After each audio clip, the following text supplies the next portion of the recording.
Shabbat Shalom. Vamos a abrir aquí el chat. Empiezo a saludar Carmen Bola Ramos, Javier Sánchez, seguidora de Yehoshua, Leticia, David, Jainer Aguirre Shalom, AJ Playes Shalom, Carlos Mendoza, Diana Patricia, Berta, Pilar, Francisco, Janine, María Victoria, Daniel, Alicia Shalom, Javier Ruth, Javi Rizabal. Y bueno, Milma, que está por allí también, Shalom, Javier, Fabián, Alejandra, a todos los demás, bienvenidos como siempre cada Shabbat. Aquí estamos listos para estudiar. Hoy vamos a empezar el capítulo 24 del profeta Isaías, que definitivamente es maravilloso porque es como que después de haber entregado todos estos Masaot, todas estas profecías Masá, todos estos cargos entregados de manera indirecta o en cuerpo ajeno, como he dicho, señalando a las naciones, pues no es casualidad, no es ninguna sorpresa que el capítulo 24 se dirija directa y claramente al pueblo de Israel, sin ninguna duda. Entonces esto corrobora el hilo temático de todo lo que se había dicho hasta este momento. Como lo habíamos visto también en cada una de estas Masaot, había una sentencia vista desde diferentes ángulos, no dejando por fuera a nadie, desde la cabeza hasta los pies, como dice el capítulo 1, todo estaba básicamente afectado, todo estaba corrompido, y hoy pues lo vamos a ver en otros términos, pero ya mucho más tal vez claros, específicos, aunque eso no quita lo otro que he comentado en el canal y que he compartido en algunas redes, el hecho de cómo está estructurado el discurso. Y quiero decirlo, repetirlo, ya está en la pestaña comunidad de este canal. Yo les recomiendo que de tanto en tanto lo vean. No sé si es que no les llega la notificación a todos, puede ser, pero allí he compartido un resumen de lo que vamos a hacer hoy, pero enfocado en el tema de la cacofonía, es decir, de los sonidos repetitivos que de alguna forma están coloreando, están exponiendo la situación tan complicada que se estaba viviendo en este momento, y ante la sentencia que Hashem estaba ya dictando y que el pueblo no terminaba de reaccionar, no se enteraba, no hacía nada. Es increíble el nivel de alienación que había en ese momento. Entonces, sin más preámbulos, ya ahora con todo lo estudiado vamos a ver mucho más fácil lo que dice este capítulo. Dice Beineh Hashem Bokek. Entonces voy a ir escribiendo algunas palabras, su pronunciación, como lo hice en el artículo, para que vayamos, los que no lo hayan leído, vayamos comparando. Aquí dice Hashem Bokek Haaretz U Volka. Voy a escribirlo aquí con B larga porque no tiene la U. Volka. Bokek Volka. Esta palabra significa vaciar, y esta palabra significaría básicamente arruinar. ¿Ok? Bokek Volka. Entonces estamos leyendo, he aquí Hashem está en presente además, Bokek, es decir, ya ha empezado, ya está, o él es alguien que está vaciando esta tierra. Fíjense que de pronto cuando se lee en castellano, aquí tengo abiertas las diferentes versiones, leemos, he aquí el Señor vacía la tierra. Tú dices, bueno, ¿cuál tierra? ¿Cuál tierra? Pues resulta que la tierra allí es Israel. Cuando ustedes lean en muchas de estas profecías, la tierra no se refiere al planeta, se refiere a Israel. Así de claro. Por eso es importante conocer estos pequeños detalles, porque cuando leemos las profecías, de pronto nos estamos imaginando cuestiones universales, destrucción mundial, y resulta que en el contexto se está refiriendo es específicamente a Israel. Y aquí Hashem está vaciando esta tierra y la está arruinando. A ver, ¿por qué será? Es la pregunta, ¿no? Y luego dice, y la está destruyendo y destruirá su rostro, es decir, su superficie, pero la palabra que sale aquí es panim, que no solamente se refiere a su superficie, sino a su fachada. Y en este caso el rostro de la tierra vendría a estar representado por las autoridades. Por eso está diciendo, y destruirá o arruinará su rostro y dispersará a los que habitan en ella. Entonces se dan cuenta que hay dos componentes, su rostro y los que habitan en ella. Y ahí está nombrando a continuación cuál era la situación y cómo iba a ser la situación. Porque el versículo 2 dice, de allá Ha'am Kakohen. Claro, leído directamente en el contexto que estamos viendo, dice que a raíz de esto que Hashem está haciendo y va a terminar de hacer, no habrá diferencia entre el pueblo y el sacerdote. Pero ahora les voy a explicar por qué. No habrá diferencia entre el siervo y su señor. No habrá diferencia entre la sierva y su señora. No habrá diferencia entre el que compra y el que vende.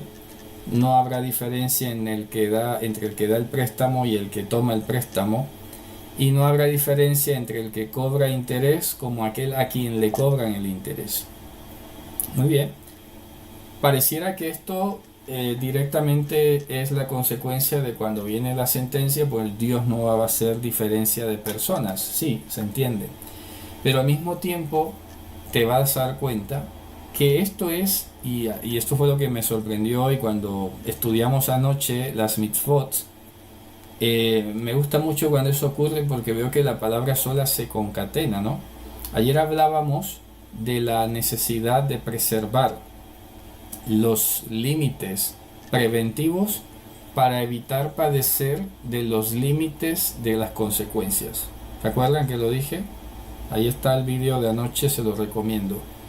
Y lo repito una vez más, la importancia de preservar los límites preventivos para evitar padecer los límites de las consecuencias. En este caso, cuando Hashem está diciendo a través del profeta que a raíz de todo esto que va a ocurrir no habrá diferencia entre el pueblo y el Cohen, es porque ya de hecho se había perdido esa diferencia. ¿En qué sentido? Aquí lo que está implícito es una relación de orden, una relación de gobierno, y en este caso el sacerdote se había vuelto como el pueblo, o sea, ignorante de la Torá. El que era señor se había vuelto una persona incompetente, de pronto una persona que no sabía gobernar, como no lo estaría un esclavo incapaz de gobernar. Lo mismo la ama con su sierva, y lo mismo en este caso el que vende como el que compra. No iba a haber esa diferencia en el sentido de la necesidad. El que vende normalmente está supliendo una necesidad o está creando una necesidad, pero al no haber diferencias, definitivamente esto se acabó, y así sucesivamente con todos los demás casos. Entonces es una consecuencia directa de lo que ya había estado ocurriendo, solamente que ahora ellos lo van a ver materializado. Es como poner de manifiesto y de relieve lo que estaba implícito y ellos no estaban viendo.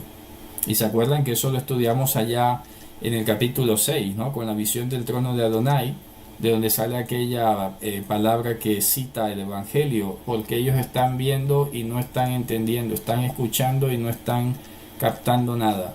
Él, ya saben, a Satán, ha engrosado el corazón de este pueblo y ha hecho pesados sus oídos, ha hecho ciegos sus ojos para que no vean ni entiendan y no se arrepientan.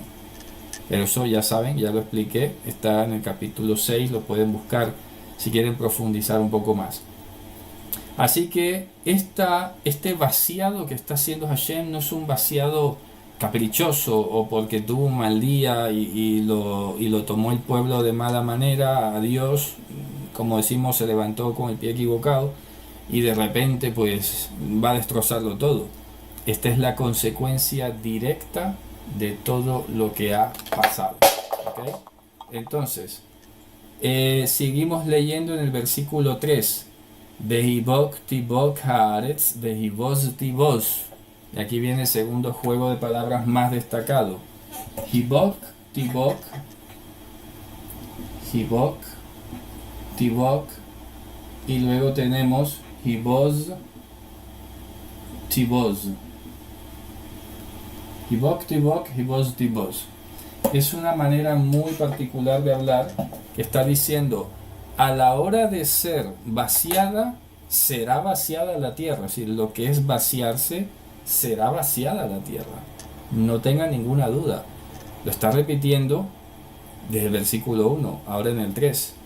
Y, dicho de otra forma también, y lo que es ser despojada, lo que es ser saqueada, será saqueada, porque Hashem ha hablado esta palabra. Porque Hashem ha hablado. Cuando eso está escrito en la Torah, esto no tiene marcha atrás. Ki Hashem diber. Ki Hashem diber et hadavar hazeh. Y ahí hay otra repetición, diber davar. Bien, ¿cuál es entonces ahora en el versículo 4 la expresión gráfica, dicho de otra manera, con otro ángulo, de lo que va a pasar? Dice, habla navla haaretz. Dice, habla navla. Aquí dice, se llenará de luto y se marchitará o envejecerá la tierra. Se marchitará, ¿sabes? Se va a resecar.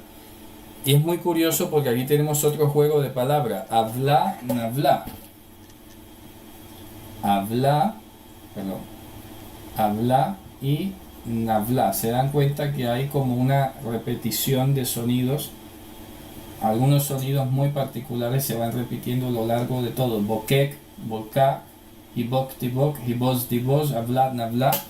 Así suena. Y es impresionante porque luego de que terminemos de revisar algunos de otros sonidos que están aquí, vamos a encontrar cómo también Mashiach utilizó este tipo de composición. Entonces está diciendo, la tierra se llenará de luto y se marchitará. Estará de luto y se marchitará Tevel. ¿Se acuerdan que esa palabra también la expliqué hace poco? Yo creo que fue la vez pasada, ¿no? La palabra Tevel, que les dije que era un término poético para la tierra de Israel. Tevel. Aquí lo tienen. Aquí está. Y esa es la demostración de todo lo que les he estado diciendo desde las Masaot anteriores. Umlelu merom am haaretz. Aquí está el detalle. Se marchitará o se pondrá negro la altura del pueblo de la tierra. Am haaretz. Es muy curioso porque esta expresión am haaretz no solamente es el pueblo de la tierra, sino que aún en el siglo I, en la época del Segundo Templo, Am Haaretz se utilizaba para decir como la gente ignorante, la gente que no aprendía nada. No solo era el pueblo de la tierra, tiene una connotación negativa. A los judíos que no estudiaban con ningún rabino se les llamaba Am Haaretz. Dice, pero este pueblo que no estudia la ley, ignorante es, ¿no? Y lo tenían de manera muy despectiva. Pero resulta que este Am Haaretz aquí no está refiriéndose a los que no estudiaban, a la gente de a pie, como decimos popularmente. Es que aquí todos eran iguales, como acabo de decir ahora. El sacerdote no se diferenciaba del pueblo, el Señor no se diferenciaba del siervo, y así sucesivamente. Había una pérdida, una ruptura de toda esta cadena de cohesión que debía existir en el pueblo, ¿no? Pues aquí está diciendo que toda esa altura, toda esa altivez estaba marchitada, estaba ennegrecida ya en los ojos de Hashem, porque lo que está viendo el profeta aquí, y ahora también lo voy a explicar, es incendio. Es muy curioso porque tendríamos que llegar al versículo 8 para verlo. Mejor vamos a llegar hasta allí y luego hago un recorrido de todo esto, ¿no? Pero ya lo estoy diciendo desde ahora. Cuando dice que se enlutó o se enlutará, acuérdense que esto es un poco complicado de traducirlo porque tienes que elegir un tiempo en castellano. Si yo lo leo así tal cual, puede ser las dos cosas, se enlutará o se enlutó. Es que, ¿qué más da? Da igual, porque es un hecho. Sea que se haya dado en el pasado o se vaya en el futuro, es un hecho que delante de Hashem ya salió y simplemente va a materializarse en cualquier momento. Por eso a veces diré se enlutó, se enlutará, espero que eso lo entienda, porque según como suena mejor en castellano a la hora de traducir, de repente uno diría se enlutará porque es a futuro. Ya, pero es que el asunto ya ha empezado. Y eso es lo especial de cómo está redactado en hebreo este texto, ¿no? Entonces, para mantener un poquito la coherencia para el que escucha, hacerlo fácil, voy a intentar leer en futuro, siempre, ¿vale? En este pasaje. Se enlutará, se marchitará la tierra, se ennegrecerá, se marchitará el Tebel, se marchitarán o ennegrecerán los de la altura del pueblo de la tierra. Verso 5. Y esta tierra, Hanfa, Hanfa, Tahat Yoshebeiha. Es muy curioso porque esta raíz Hanaf, que sale aquí, es la que se utiliza para describir al hecho de cómo la tierra se contaminó, pero no es cualquier contaminación. Este verbo específicamente se utiliza para las personas que llaman bueno a lo malo y malo a lo bueno. Entonces no es cualquier contaminación. Vamos a ver cómo lo han traducido en el verso 5 en castellano.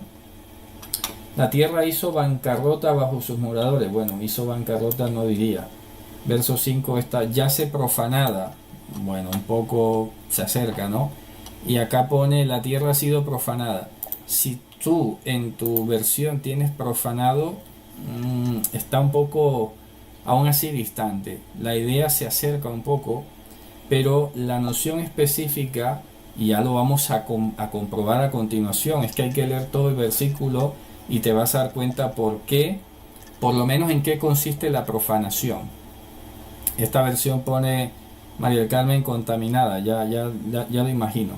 Pero repito, aquí no es ni cualquier profanación ni cualquier contaminación allí subjetiva.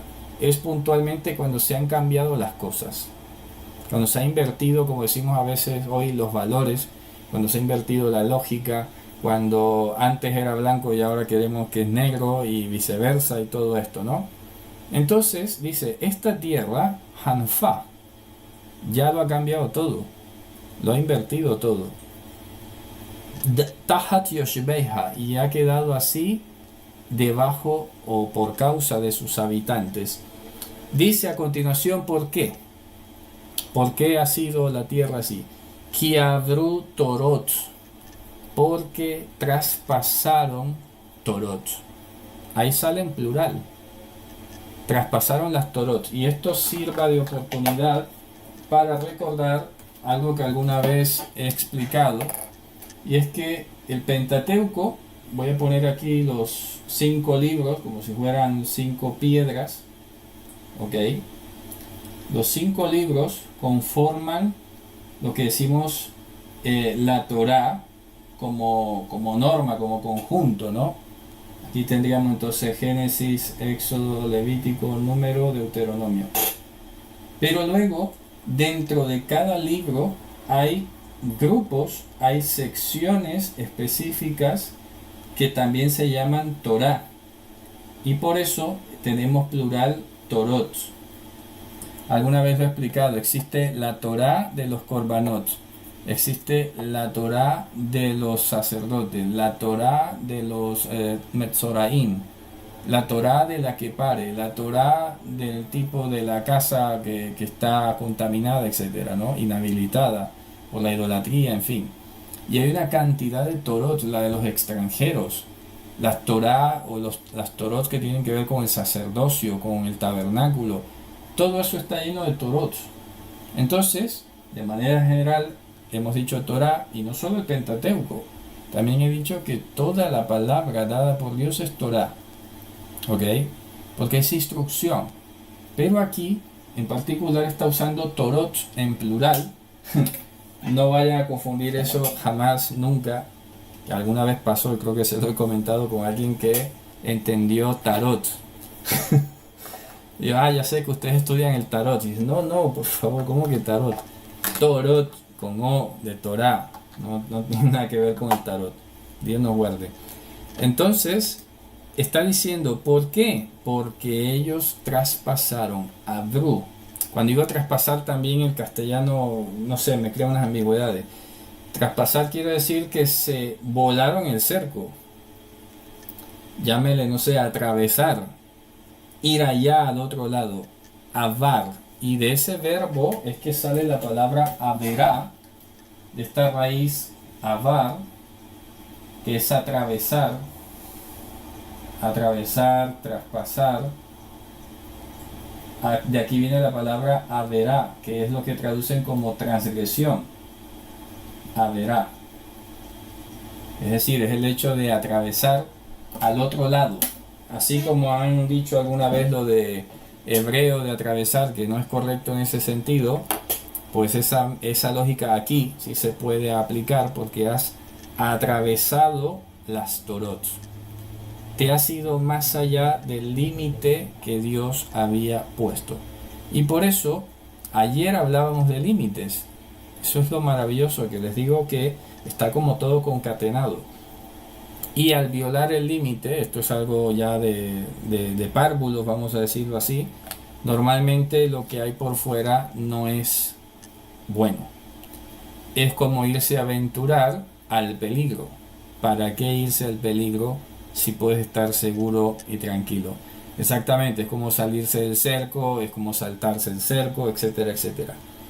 Pero aquí, repito, destaco Abru Torot, es decir, las normativas generales de las cosas fundamentales, ¿no?, que estaban ya dadas por Dios, las atravesaron, las pasaron, se fueron al otro lado, volaron el cerco.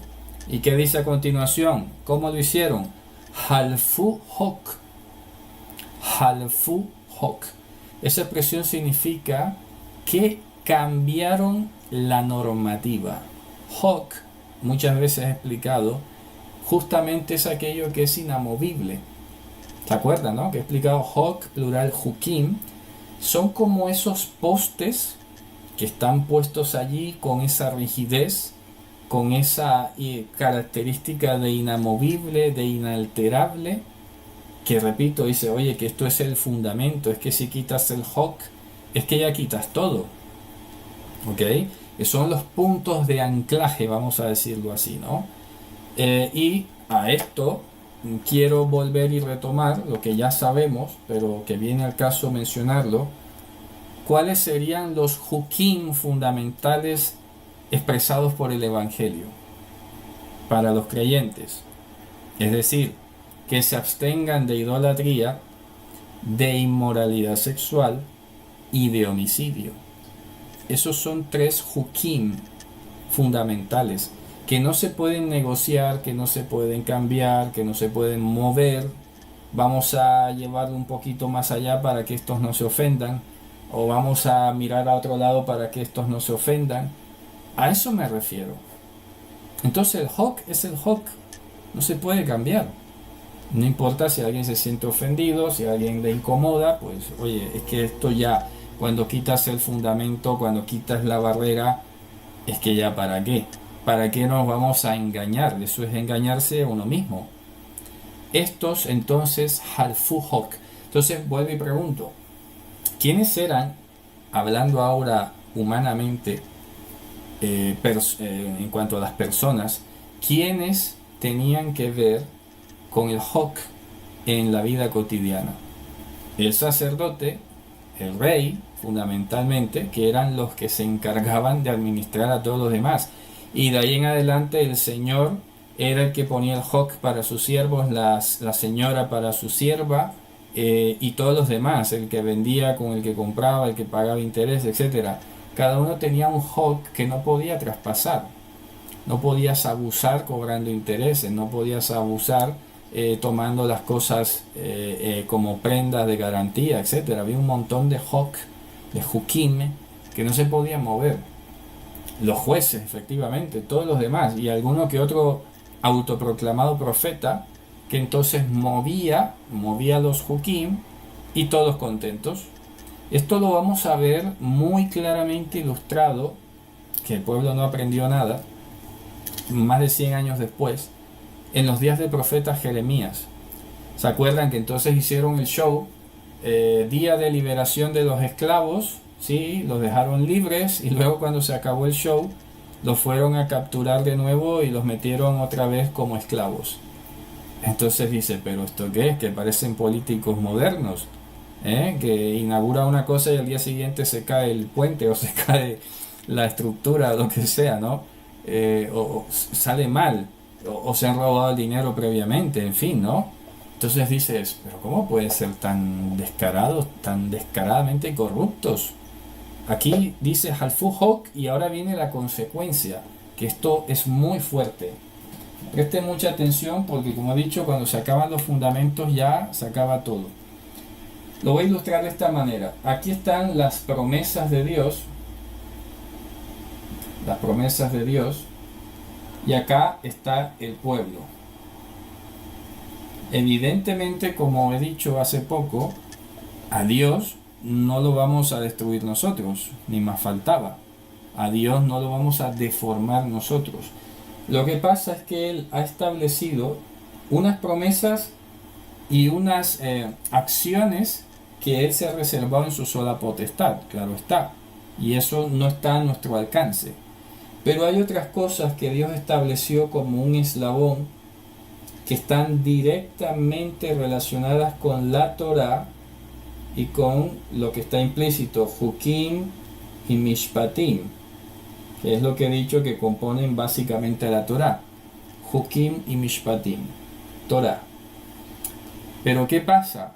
Que al traspasar, al atravesar, al no respetar la Torá y al modificar o cambiar los Hukim, lo que se ha producido aquí es una ruptura. Una ruptura, y es lo que dice a continuación: Heferu Brit Olam. Ellos han fragmentado el Brit o la Brit Olam. Mira qué interesante. Fragmentado. Interesante. Porque Dios mantiene sus promesas. Él ha jurado por sí mismo, no va a cambiar. Pero la manera como Dios habitualmente nos hace partícipes de su promesa y nos da a beber y nos da a degustar de los bienes del mundo venidero, como es el autor de la carta a los Hebreos, es a través de su Torah y de sus Hukim. Porque dice, y eso lo estudiamos en una parashá de Deuteronomio, creo que fue Bezot Abraha o algo así, ¿no? Aharei Mot, no, Bezot Abraha creo que es. Está en las últimas de Deuteronomio. En este caso les decía o comentaba en esa época que esta es vida para ustedes, estas palabras. Y esto se parece mucho a lo que dijo Mashiach con relación a Mashiach, ¿no? Las palabras que yo os he hablado son ruach y son vida. ¿Cómo? Bueno, son ruach y son vida porque cuando yo te digo que hagas esto y lo haces, te va a resultar en bien para ti. De una u otra manera. A veces lo entendemos a la primera, pero a veces como a la enésima. Pero que es bien, es bien. Y eso es indiscutible. Es como cuando de repente hemos tomado alguna medicina y el efecto no se hace inmediatamente. Así, como un chasquido de dedos, pero empieza a trabajar. Hasta que la inflamación desaparece, hasta que se recoge la infección y cualquier cosa, ¿no? Pero que hay que mantener esa cadena y esa acumulación. En este caso, eso es lo que le pasó al pueblo. Por eso cuando leemos aquel famoso pasaje de Oseas, recuerden que Oseas es contemporáneo de Isaías. ¿Qué dijo Oseas? Les mostré las maravillas de mi Torá y a ellos les pareció cosa extraña.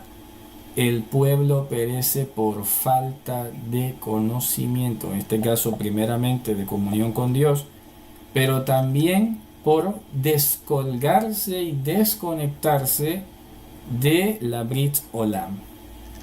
¿Ok? De la Brit Olam.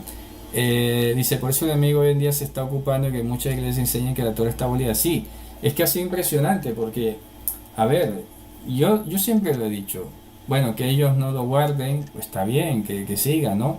Pero a mí lo que me sorprende es luego ese impulso que viene, eso a propósito, a darle el énfasis, pero a veces entiendo también que es como un poco de miedo, ¿sabes? Es un poco de temor, entonces de alguna forma todos en algún momento expresamos o manifestamos esa necesidad de afirmación para saber que estamos en lo correcto. Entonces queremos ir a convencer a todos los demás de que lo que yo hago o lo que yo estoy es bueno. A eso me refiero, ¿no? Necesidad de afirmación.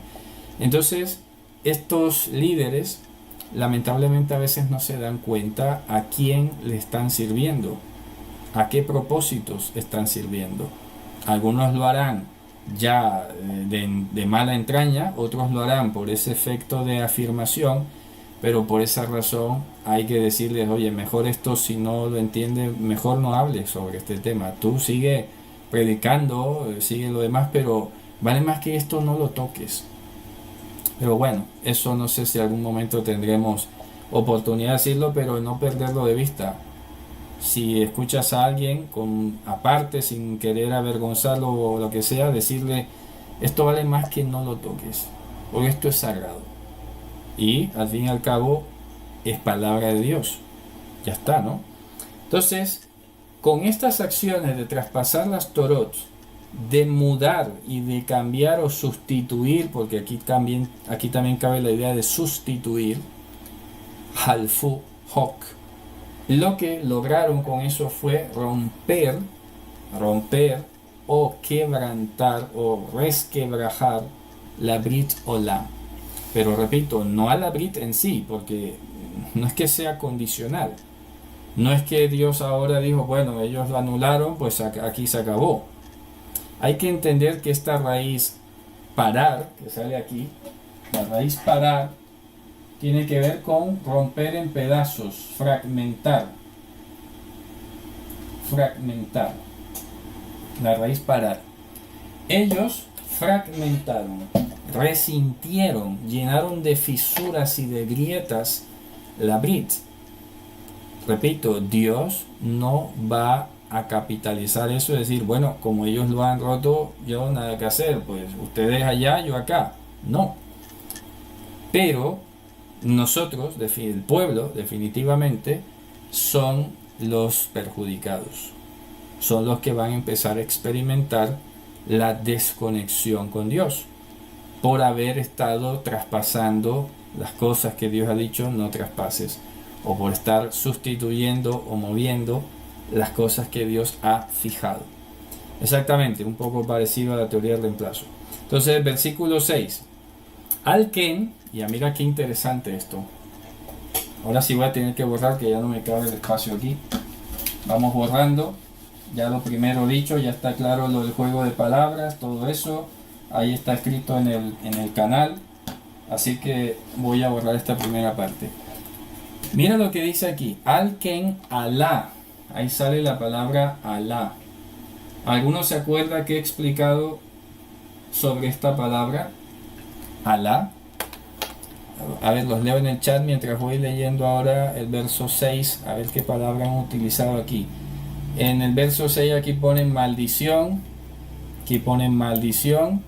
Y en el otro ponen maldición. ¿Alguien se acuerda qué he dicho sobre la palabra Alá? A ver, que no me salen los mensajes. No sé por qué no corre igual el chat en vivo. No sé, voy a tener que hacer algo para poderles leer porque no sale en vivo. Reacciones, enviar sugerencias, participantes. A ver qué dice Jesús Salvador. Si alguien dice que la Torah está abolida, considera automáticamente está echando Mashiach. Bueno, no necesariamente, porque ya lo acabo de decir ahora. A veces es por pura ignorancia o por lo que han recibido. Dice Carmita, pliego de consecuencia de la no Torah. Correcto, eso es, específicamente. La Alá es el pliego de consecuencias de no estar en Torah, y en este caso digamos bajo el amparo de Dios. Bajo el amparo.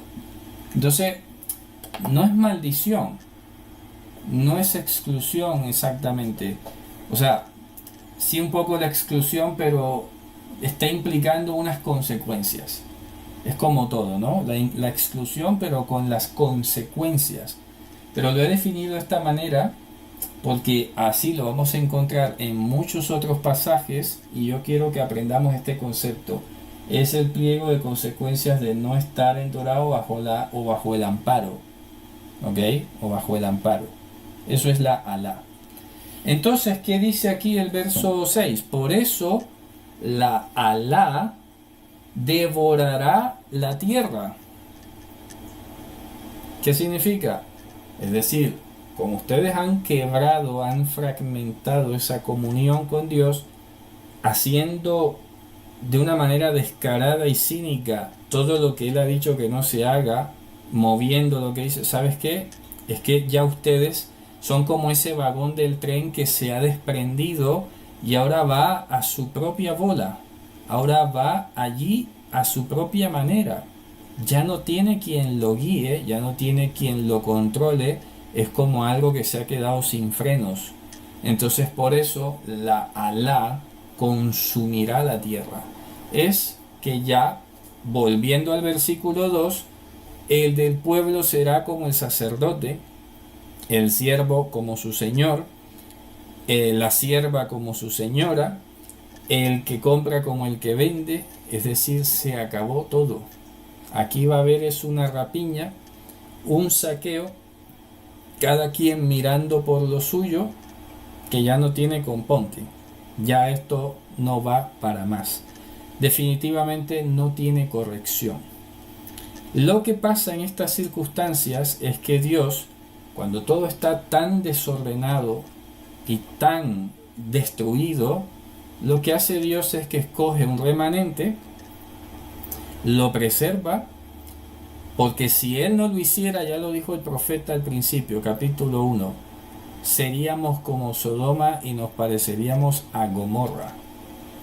Entonces Dios dice, bueno, voy a escoger a un remanente. Ahora la pregunta es, ¿por qué un remanente y no todo el pueblo? Eso ya es algo muy profundo, sinceramente. Eso ni yo me voy a meter ahora a querer entenderlo o explicarlo, porque no tiene caso. El día que tenga algo claro para decir, lo digo, ¿no? Pero es muy profundo, porque así como escoge un remanente, podría escoger a todos. ¿Por qué no a todos? ¿Por qué solo un remanente? No lo sabemos. Esto es lo que nos ayuda a nosotros valorar y tener muy presente el privilegio que hemos recibido de ser metidos en ese remanente. Porque es que lo normal es que estemos al otro lado, yendo a hacerle pila a la cizaña, a la basura, a la rama seca y a arder, a ser destruidos. Pero hemos sido salvados de eso, porque a Él le ha placido, como dice, por el puro afecto de su voluntad. Es que esto debe estremecernos, No somos mejores, No somos mejores. A Dios le plació escoger un remanente. Eso es impresionante. Entonces, por eso la Alá consumirá la tierra y serán declarados culpables los habitantes de ella. Por eso, aquí viene Haru Yoshvei Aretz. Haru significa ardieron en fuego o arderán en fuego los habitantes de la tierra, y quedará el Enosh, el hombre débil o debilitado, Mizar, es decir, poca cosa. Y entonces es aquí donde quiero aprovechar lo que les decía de la relación entre el luto y el ser quemado, el ser marchito y todo demás. Porque entonces acuérdense que muchas veces hemos dicho que el hombre es comparado con el árbol en muchos aspectos, y en este caso cuando un árbol es quemado, consumido por el fuego, evidentemente queda negro. Y de allí es donde viene esto de el luto asociado con el color negro. Está en la Torá. ¿Sí? El luto es una expresión de dolor profundo cuando ha sido devastado y es comparable a una persona que ha sido consumida por el fuego. Entonces por eso podemos relacionar el verso 6 con el verso 4, cuando dice, por tanto arderán los habitantes de ella en fuego, es equivalente a decir, se enlutará, se marchitará la tierra, se ennegrecerá y se marchitará el Tebel, porque se está refiriendo evidentemente y de mayor énfasis a las personas. Las casas también quedan negras, ¿sí? Los palacios también quedan negros, todo queda negro, pero ¿a razón de qué? Del fuego. Y efectivamente no hay que buscar mucho, no hay que ser muy erudito para saber que lo que hicieron los babilonios cuando vinieron a destruir Jerusalén fue prenderle fuego. Le prendieron fuego y quemaron todo. Y lo mismo pasó con los romanos. Le prendieron fuego y se quemó todo, empezando por el templo, que era donde más estaba expresado el desafuero, el cinismo y la sinvergüenzura y el descaro y la corrupción, porque entre más sagrado es, más se nota la profanación, ¿no? Así que aquí lo está diciendo claramente, hay una Alá desatada. Y esto es justo juicio de Dios. Pero ni siquiera Dios tiene que mandar un mal. Es que ya Dios simplemente se ha retirado. Y al retirarse puede pasar cualquier cosa. Porque el mundo vive en Alá. No estoy diciendo el nombre del Dios de los musulmanes, no. Y he explicado lo que es la palabra Allah, que suena diferente además. Aquí estoy refiriendo a Alá, una palabra hebrea, que ya la he escrito aquí en el tablero, ¿vale? ¿Qué dice entonces a continuación el verso 7? Ahora va al detalle, va a ponerle como zoom a las cosas que estaban allí escondidas. ¿Qué dice el verso 7? Aval tirosh lela gafen. Se enlutará el mosto, que es el producto, el zumo de la uva, el tirosh, y se ennegrecerá la vid. Es decir, aquí hay una metáfora muy curiosa, ¿no? Se enlutará el mosto. Curioso. Enlutarse el mosto, ¿qué significa eso? Enlutarse el mosto es que, oye, ha sido entristecido. El mosto normalmente está asociado con la alegría, con los buenos tiempos, etcétera. Enlutarse el mosto es que se acabó todo ya. No hay ninguna razón para estar contentos ni medianamente felices. Se enlutará el mosto, se ennegrecerá la vid, se llenarán de lamento todos los que eran alegres de corazón. Se llenarán de lamento todos los que eran alegres de corazón. Tremendo. Esto es muy profundo porque esto implica llegar a cambiar hasta la forma de ser de la persona por una situación extremadamente traumática. De tal manera que esa persona que siempre es contenta, alegre, lo que sea, y ahora de repente ya no quiere ni hablar, está consumida por la extrema tristeza, ¿sabes? Entonces, automáticamente te das cuenta que algo muy, pero que muy fuerte tuvo que haber pasado. Algo muy, muy, extremadamente fuerte, que va más allá de las cosas externas. Tiene que tocar directamente la fibra de una persona para que esto pase, ¿no? Pues tiene que ser muy fuerte esto. Y dice el verso 8, ojo, aquí sale otro juego de palabras. En el verso 8 hay una palabra curiosa que es que utiliza el verbo Shabbat. Shabbat como verbo se escribe así, distinto de Shabbat, que es el día de Shabbat. Miren qué diferente se escribe, analícenlo bien. Las vocales son diferentes, la beit tiene un punto, aquí no lo tiene. Este es el verbo y este es el sustantivo. Entonces esto se pronuncia Shabbat con B larga y esto se pronuncia Shabbat con B corta. Son dos cosas diferentes. Pero en todo caso he dicho siempre que Shabbat significa cesar. Cesar o pausar algo, el stop. Stop, parar. ¿Ok? El verbo, ¿eh? Y por eso de ahí Shabbat significa cesación, el hecho de parar. Shabbat en sí literalmente no significa descanso, es detente, pausa, stop. Que a continuación, ¿stop de qué? De las cosas cotidianas. Pausa de las cosas que normalmente nos ocupan, para que entonces ahí sí, ocupándonos en la escritura, ocupándonos en las cosas que Dios nos ha dicho, experimentemos menujá, o sea, descanso. Que he dicho que es descanso en el sentido de recuperar aquello que de pronto se nos ha desgastado, ¿vale? Desgastado. Entonces, tú cuando haces descanso, menujá, es para estirar los músculos. Por ejemplo, yo estoy aquí una hora sentado, ¿no?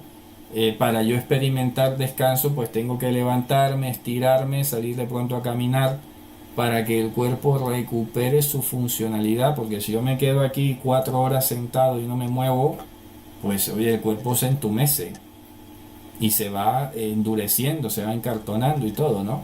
Pues a eso me refiero.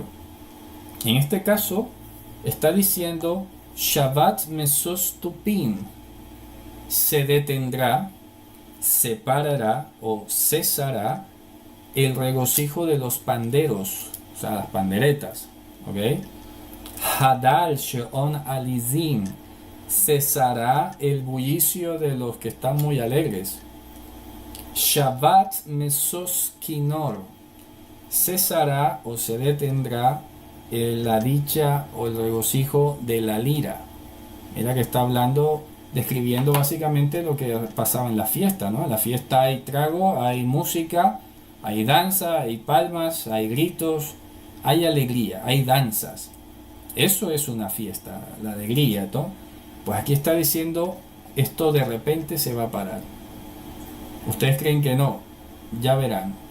En un día, cuando menos se lo esperen, van a amanecer con los babilonios allí en la puerta y se les va a acabar la fiesta.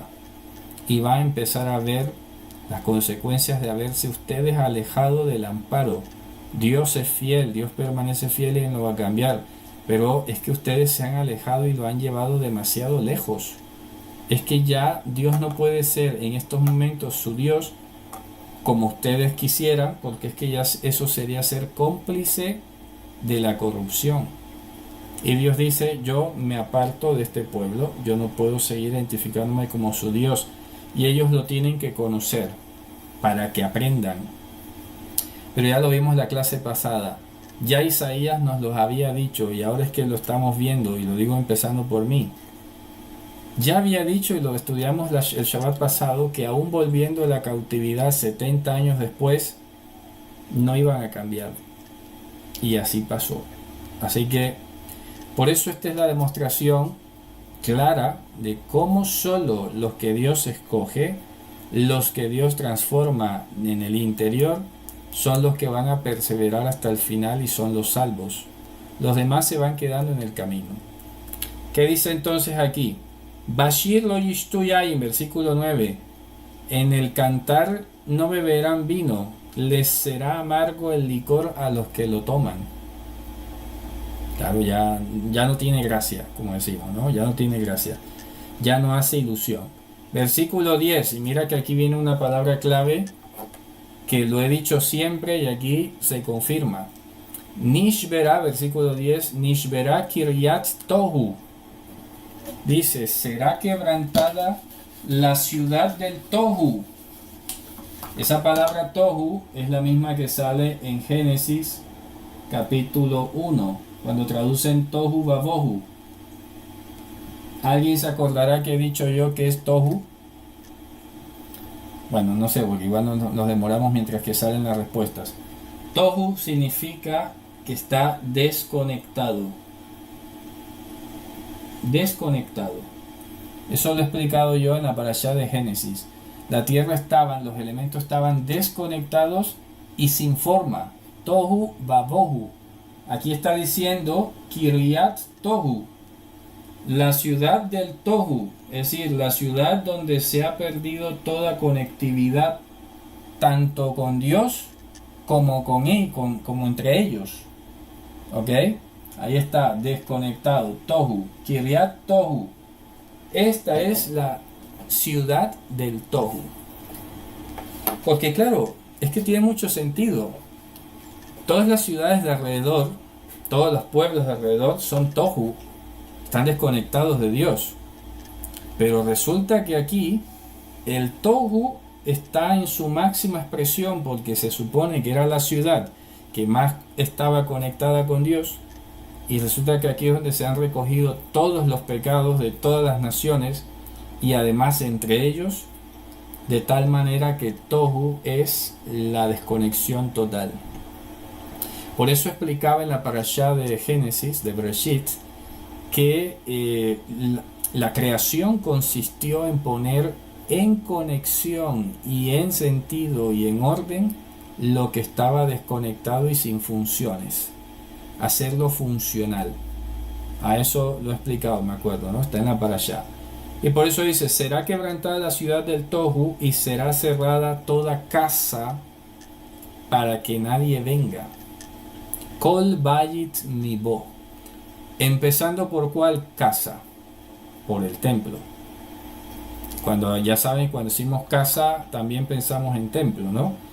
Sugar kol bayit mibo, será cerrada toda casa para no venir, para que nadie venga. Cerrada al público, como diríamos normalmente.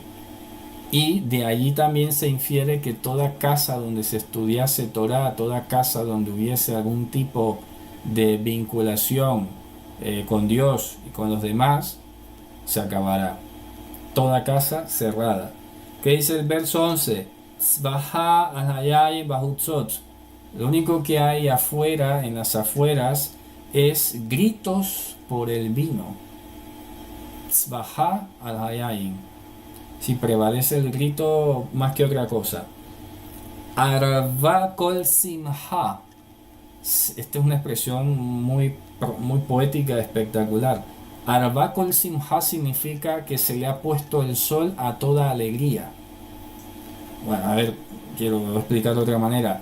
Que se metió el sol, ya no hay sol, ahora hay oscuridad, a cualquier expresión de alegría.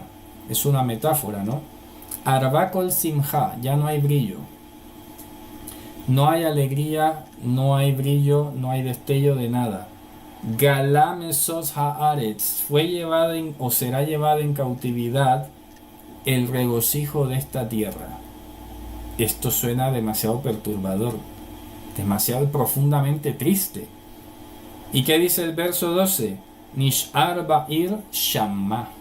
Lo único que va a quedar en la ciudad es la desolación, el vacío, el solitarismo, que no hay nadie.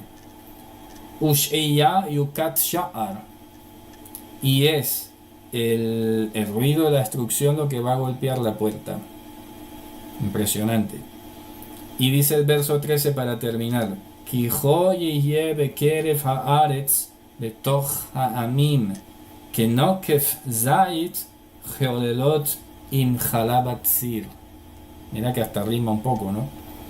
Dice, porque así será en el interior del país, de la tierra de Israel, en medio de los pueblos. ¿Quién? Lo que vaya quedando.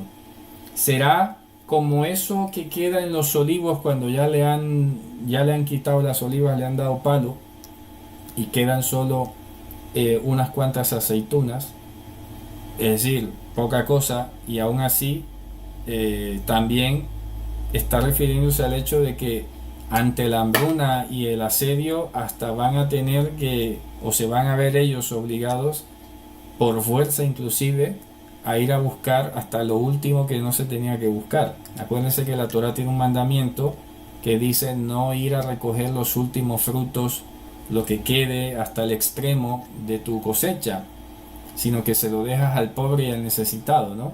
Pues por esa razón lo está diciendo aquí, porque lo que va a quedar aquí es escasez, desolación, falta de todo, y la gente va a tener que ir a rebuscar lo que quede, a ver si queda algo. Dice, como las últimas uvas cuando se ha acabado la vendimia.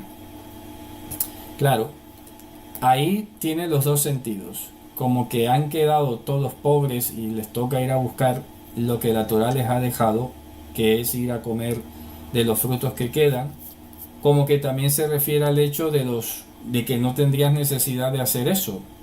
O sea, el pueblo no debería haber llegado a ese extremo. Y por eso está haciendo esta comparación. Imagínense a la gente golpeando los árboles a ver si cae algo, a ver si aparece algún fruto que se puedan comer. Es una situación terrible. Y esto no termina aquí.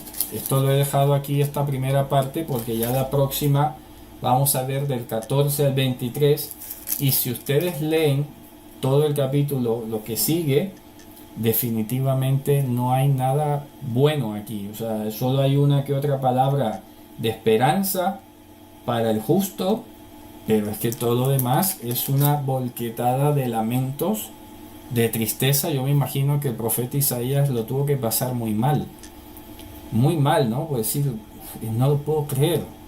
Seguramente si él veía el templo lo veía negro, lo veía cerrado, lo veía consumido por las llamas, y si veía al rey caminando de repente, acuérdense que Isaías tenía acceso al palacio, seguramente lo veía flaco, con las vestimentas rasgadas y buscando qué comer. Esas eran las visiones que él tenía, y seguramente se aterrorizó por todo lo que estaba viendo y la urgencia, y de ver sobre todo que por mucho que insistiera, la gente no escuchaba. Esto es una de las cosas que más duro puede llevar a alguien que es profeta, ver que la gente no escucha, y por mucho que urge no escucha. Tiene que ser una cuestión terrible, repito. Por eso no me extraña que algunos se fueran huyendo, que algunos no quisieran ir, ¿sabes? No, ya sé lo que viene, es que esto no es fácil. Ya se imaginarán, ¿no? Toda la cuestión tan fuerte que representaba, y eso lo vemos ilustrado en Jeremías, ¿no?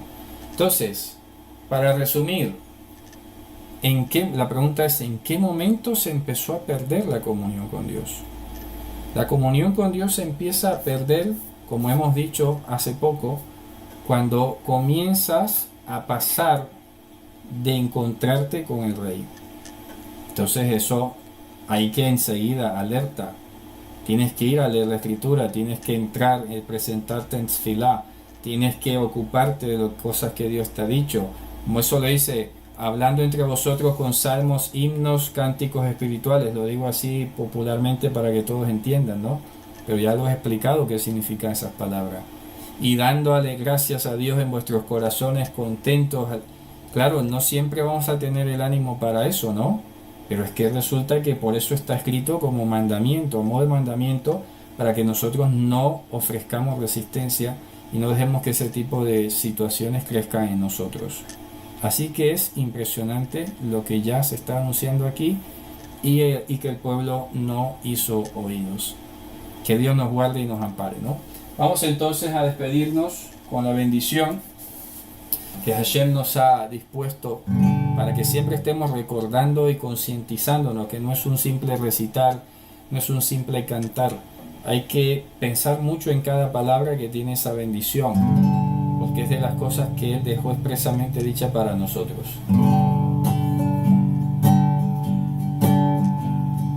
Que te bendiga, Adonai, y que te guarde también. Que Adonai te ilumine, que ponga su gracia en ti. Que Adonai vuelva su rostro hacia ti, te dé la paz.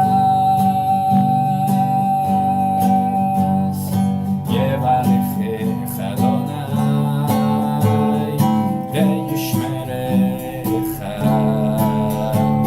Ya'er Hashem panav elecha